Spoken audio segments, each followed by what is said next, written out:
It's been nearly 50 years since the world said goodbye to Elvis Presley, but in truth, he never really left. You don't have to look hard to find him.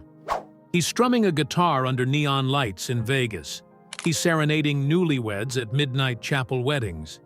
He's on stage in Seoul, in London, in Sydney, still crooning, still swinging. Elvis might be gone, but his spirit is busy working overtime. Welcome to the surreal, glittering world of Elvis impersonators, or as they prefer to be called, Elvis tribute artists. Not just fans, not just performers. These are people who step into a jumpsuit and step into history. But where did it all begin? Let's rewind the record. In the years after his death in 1977, something unexpected happened. Instead of fading away, Elvis became even more of a myth. The image of him, the voice, the swagger, the sideburns, it all took on a life of its own. At first, it started small. Street performers in Memphis would croon "Can't Help Falling in Love" to passing tourists. A few lounge singers in Vegas threw on white jumpsuits and struck the pose. Then came the wigs, the aviators, the fake microphones, and then came the demand. By the 1990s, you weren't just seeing one or two Elvises. You were seeing conventions, contests, and tribute shows popping up around the world. Suddenly, Elvis wasn't just a person. He was a profession, a movement, a subculture. Today, there are more than 85,000 Elvis impersonators across the globe. Yes, 85,000. That's more Elvises walking the earth than there were when Elvis himself was alive. To put that in perspective, that's more Elvis impersonators than astronauts, than pro clowns, even than registered magicians.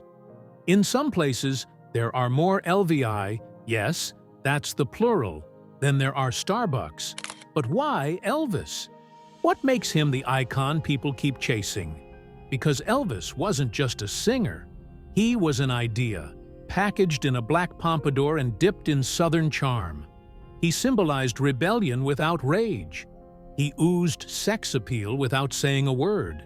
He took gospel, blues, rock, and country and created a sound that felt entirely his own.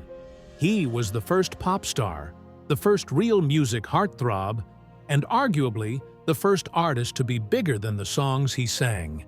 And that's what tribute artists are really chasing. Not just the voice, not just the hips. They're chasing a feeling. That electricity that Elvis sparked when he walked into a room. That unfiltered joy when he hit the high note.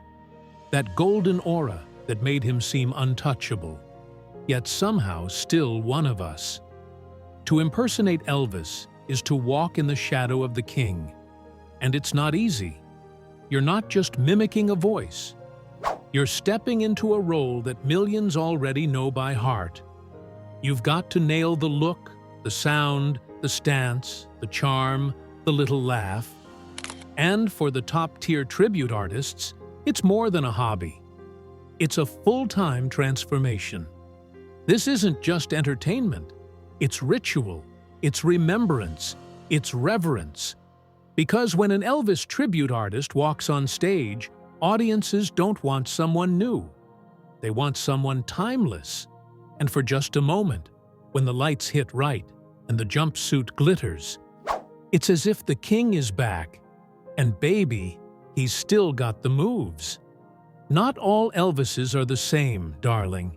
In fact, there's a whole universe of them. Because when you step into the rhinestone world of Elvis impersonation, you realize something pretty fast. There are levels to this game. There's not just one Elvis you can become. There are eras, identities, entire dimensions of the king's legacy to explore. Think of it like musical time travel. And every tribute artist chooses which version of Elvis they're resurrecting. Let's start at the beginning. The original, the raw, the rebel. 1950s Elvis. This is Elvis before the jumpsuits, before Vegas, before the world caught up to what was happening. It's the Sun Records Elvis, the one with the curled lip, tight black slacks, and hair greased so slick it could reflect the moon. He was electric, twitchy, wild. No backing tracks, no gimmicks. Just a white boy with a gospel soul and a guitar he strummed like it owed him money. This Elvis didn't just sing rock and roll. He was rock and roll when it was still dangerous, still too loud, still too new for prime time. Then comes 1960s Elvis, the Hollywood heartthrob. This version of the king has traded in the grit for glamour. Now he's the movie star on screen in Technicolor, crooning on beaches in Hawaiian shirts, playing cowboys, race car drivers, and guitar-slinging romantics. This is the Elvis your grandma swooned over. His voice mellowed, his style polished. He's still got that charm, but now it's wrapped in celluloid. This era of Elvis was less about musical innovation and more about becoming a full-blown pop culture icon. And then, the grand finale, the Elvis that lives in our collective memory the most. 1970s, Vegas Elvis, the king at his most theatrical. The jumpsuits hit the stage like glittering battle armor. The scarves fly. The sideburns are thick. The voice is deeper, stronger, soaked in soul. This is the Elvis who belts out Suspicious Minds like it's scripture, who drops to his knees mid-gospel, who throws karate kicks into his sets because, well, he can. This is Elvis as an unstoppable showman, a force of nature in white leather and gold trim, larger than life, even as life started catching up to him. Every tribute artist has to pick a lane, or, for the brave ones, master all three. The hair changes, the swagger shifts, the tone of voice evolves. The best of them? They adapt like chameleons. They carry not just the image of Elvis, but the weight of his timeline. But let's be clear, not everyone in the Elvis game is operating on the same level. Some folks, they're weekend warriors. They throw on the shades, strum a few chords at weddings or birthday gigs, and call it a good time. Their Elvis is part-time, a costume they step into once in a while, like a superhero hanging up the cape after work. Then there are the professionals, the full-timers, the ones who live and breathe it. These artists tour. They sell out theaters. They sign autographs, record tribute albums, and sometimes even land official endorsements from Elvis Presley Enterprises. They invest thousands in custom-made suits, authentic jewelry, handmade boots that match the exact stitching pattern of the originals. Some go so deep they even learn to write with their left hand, because Elvis did. For them, this isn't cosplay. It's a career, a calling. And like any serious art form, there's a stage for competition. The hunt for the world's best Elvis isn't just a hobby. It's an international sport. Every year in the heart of Memphis, where it all began, the Ultimate Elvis Tribute Artist Contest brings in talent from across the planet. Thousands apply.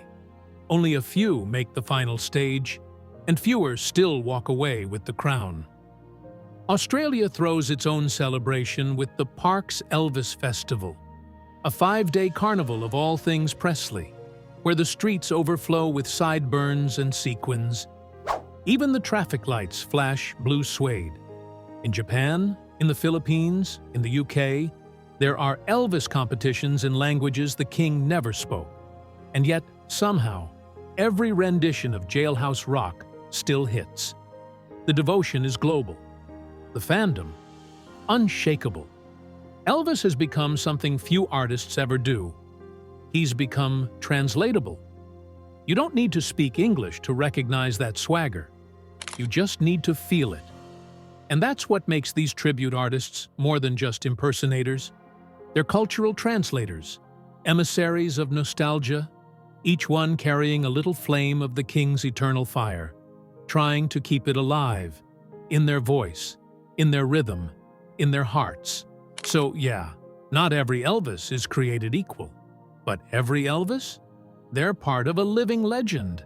Imagine being so convincing, so authentic, so absolutely dialed into the spirit of Elvis Presley, that a computer decides you must be a scam. That's exactly what happened to a man named Tristan James. He's not from Memphis. He's not a Hollywood star. He's a humble performer from Toowoomba, Australia. A man who didn't set out to be the king, but somehow ended up wearing the crown anyway. Tristan's story starts in the world of beats and speakers, not microphones and rhinestones. He was a professional DJ, turntables, parties, club nights. Music was always part of his life. But Elvis? Elvis was a twist of fate.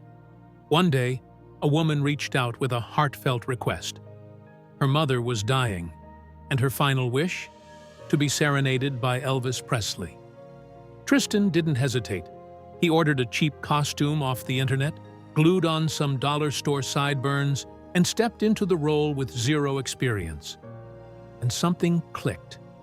Not just for the audience, but for Tristan himself. It wasn't just fun. It felt right. That night, something woke up in him. Something that sounded a lot like Hound Dog. From that moment on, he was all in. He poured his energy, time, and savings into becoming a true Elvis tribute artist. Not a knockoff, not a joke. A full-blown professional. Authentic jumpsuits, voice training, hours of rehearsal, live shows with full bands. He toured the country, filled venues, and built a loyal following. People came not just for nostalgia. They came because Tristan was Elvis, at least for the duration of the set. But then came the glitch in the system. One day, without warning, Tristan's official Facebook page was wiped out. His ads, event links, posts, bookings, gone in the blink of an algorithm. The reason? Meta had flagged his account for what they called high-level impersonation. Basically, they thought he was trying to scam people by pretending to actually be Elvis Presley. You know, the guy who's been dead since 1977. It would almost be funny if it weren't so devastating. Tristan's Facebook page wasn't just a social feed. It was his digital storefront, his fan base, his ticket sales hub. His entire livelihood vanished behind a wall of corporate silence. No one to call, no one to explain. Just an automated message accusing him of deception. It didn't matter that he was clearly a tribute artist. Didn't matter that Elvis has been gone longer than Tristan's been alive. The algorithm couldn't see the nuance. It only saw too real. And that, apparently, was a problem. So here he was, a man who had dedicated his life to honoring a legend, being branded as a fraud by the digital gatekeepers. It was cruel irony. The closer he got to capturing Elvis's magic, the more dangerous he became in the eyes of a machine. For a while, it was radio silence. No page, no gigs, no answers. Tristan was stuck in his own version of Heartbreak Hotel, watching a career he'd built with sweat and sequins slip through his fingers.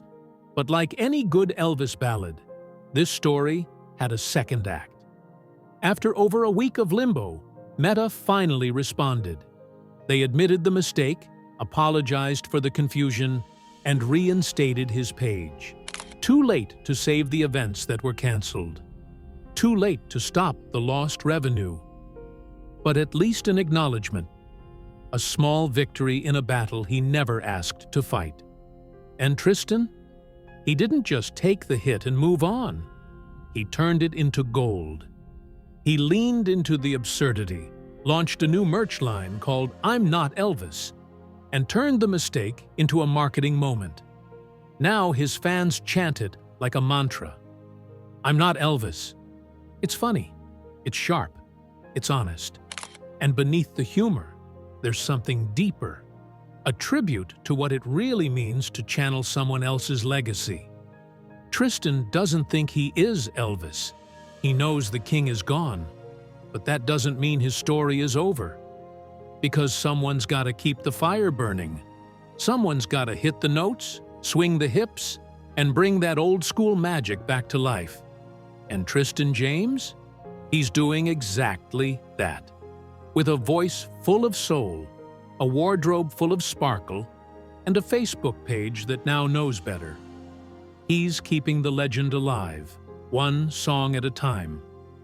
For most Elvis tribute artists, the goal isn't to deceive, it's to channel something timeless, to honor a legend, to become, even for a moment, a living echo of rock and roll royalty.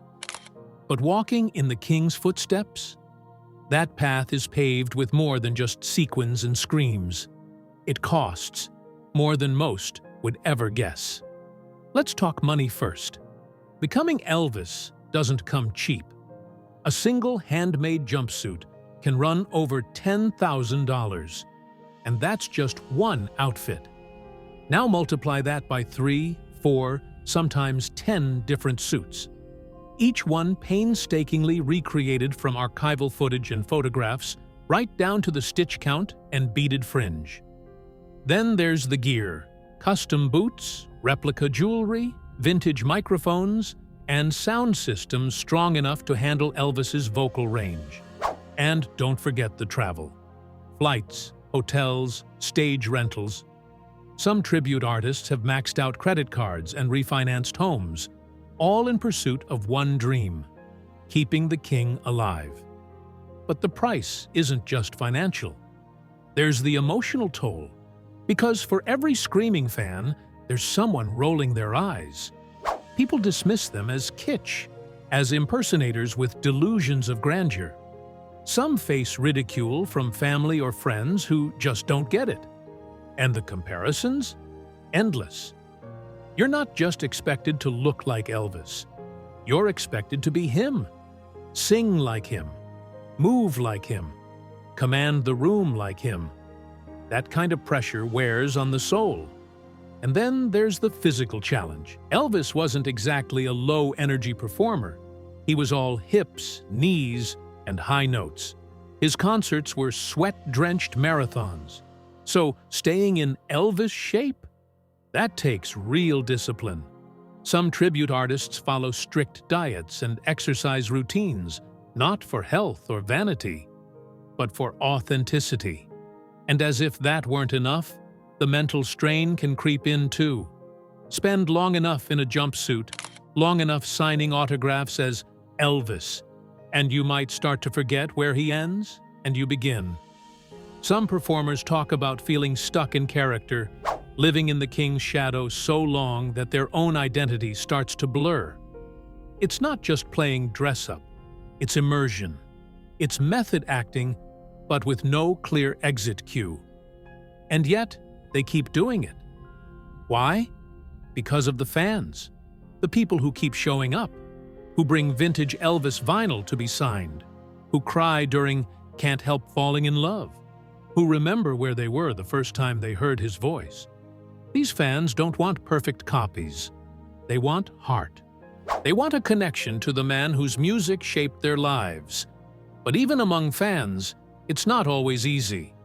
The Elvis community is passionate and deeply opinionated.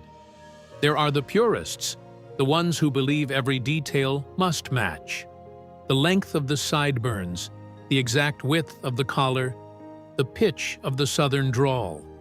For them, anything less is disrespectful. Then there are the performers who bring a little of themselves to the role. They might modernize the set list, add their own spin to the vocals, blend Elvis with other influences. And this causes debates. Creative license versus historical preservation. Art versus accuracy. It's a delicate dance because even though they wear the crown, they don't own the legacy. They borrow it, carefully, lovingly, sometimes fiercely. And behind all the showbiz, most of these guys are just regular folks. Teachers, mechanics, fathers, Guys who punch a clock by day and grab a mic by night. They go from fixing engines to bringing down the house in less than 12 hours. It's a double life, but it's also a transformation. When the lights come up, the crowd roars and the first chord rings out. They're not just pretending. They are Elvis, at least for one set, one encore, one magical night. And for many of them, that moment of transcendence is everything. It's why they rehearse until their voices crack, why they shell out their savings for one more suit, why they endure the jokes, the comparisons, the criticism. Because somewhere between who they are and who they're portraying, something sacred happens. And that, right there, is what it means to live as Elvis. What happens to a legacy when the legend can be digitally remade? We've entered an era where you don't need a voice to sing. You don't need a stage to perform. You don't even need to be alive to go on tour. Elvis Presley, once a man of flesh, sweat, and soul, is now being reconstructed by algorithms. AI voice generators can now mimic his tone, his cadence, even the rasp of his breath between notes. Deepfake technology can map his face onto modern performers, creating eerily accurate illusions that make it hard to tell what's real and what's just code. And then there are the holograms. Digital ghosts performing to live crowds. Projected Presley, moonwalking into the future. He can sell out arenas without stepping into them. He can sing duets with people who never met him.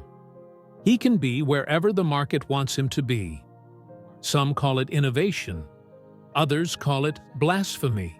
Because the question is no longer, can we resurrect Elvis? It's, should we? When a machine can do the voice, the look, the moves, what happens to the human performers keeping his legacy alive? And that brings us back to the new frontier, the platforms. Social media isn't just where artists promote themselves now. It's where they exist.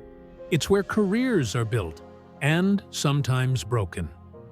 We saw that with Tristan James, one of the most passionate and polished Elvis tribute artists on the planet, banned by an algorithm for being too good, flagged as a fraud for channeling the king too closely.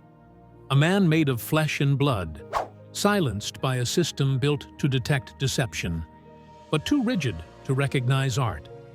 It's a dangerous line when platforms claim to support creativity, but punish it when it becomes indistinguishable from the real thing. Because Elvis impersonators aren't deceivers. They're preservers. They aren't faking anything. They're reenacting, reviving, remembering. But in a digital world obsessed with real or fake, nuance often gets deleted with a single click. So where does that leave the king? Still here, still shining, still roaring through the voices of those who refuse to let him fade. Elvis lives on, not because a server in Silicon Valley decided to reanimate his image, but because thousands of tribute artists around the world wake up every day and choose to become him. They aren't pretending, they're protecting. They're passing down the spirit, the music, the movement. Because Elvis was never just a man. He was rhythm. He was rebellion. He was rock and roll in human form. And as long as someone picks up that mic, tightens that belt, and sings from their soul, Elvis remains. Not as a deep fake, not as a hologram, but as a heartbeat that refuses to stop. So the next time you pass someone strutting in a jumpsuit with slicked back hair and a wink in their smile, don't roll your eyes. Don't brush it off as a gimmick, because behind that costume is someone keeping a legend alive. Someone keeping a flame burning. Someone giving a piece of the past back to the present. So instead of laughing, maybe give them a nod, maybe clap along, maybe whisper the words that still echo through time. Much obliged. Long live the king. Or better yet, Thank you. Thank you very much.